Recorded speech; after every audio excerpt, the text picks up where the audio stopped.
هوريكوا الفانز الاطفال بيحطوني في مواقف عامله ازاي بسبب الانتخابات. ايه ده؟ خالد بيبو انا صوتت لك في الانتخابات. حبيبي تسلم. ان شاء الله خالد بيبو هو الرئيس. حبيب قلبي خلاص احنا في الشارع. ايه ده؟ مين ده؟ وانتخابات ايه دي؟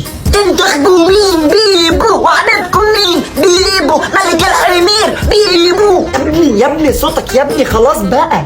ده شكله ابن رجل اعمال كبير قوي. بالله عليك يا ابني ساعدني بأي حاجة، أنا سامع الواد بيقول إنك مترشح في الانتخابات، ساعدني. الله يوسع عليك يا حاجة، أنت فاهم غلط. والله بصرف على يتامى وعندي الغضروف ومحتاج أعمل بواسير. يا حاجة أنا أعمل لك إيه في البواسير؟ ربنا يعينك. ساعدني لله بقول لك بواسير والله وأنا هنتخبك.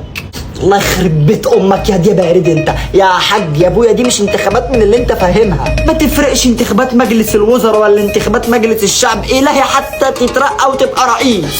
ايوه يا حاج ان شاء الله خالد بيبو رئيس التيك توك. رئيس ايه يا حبيبي؟ رئيس التيك توك هيكسب في الانتخابات ويبقى الرئيس. ايوه رئيس الجمهورية بقى ولا رئيس الوزراء؟ لا رئيس التيك توك.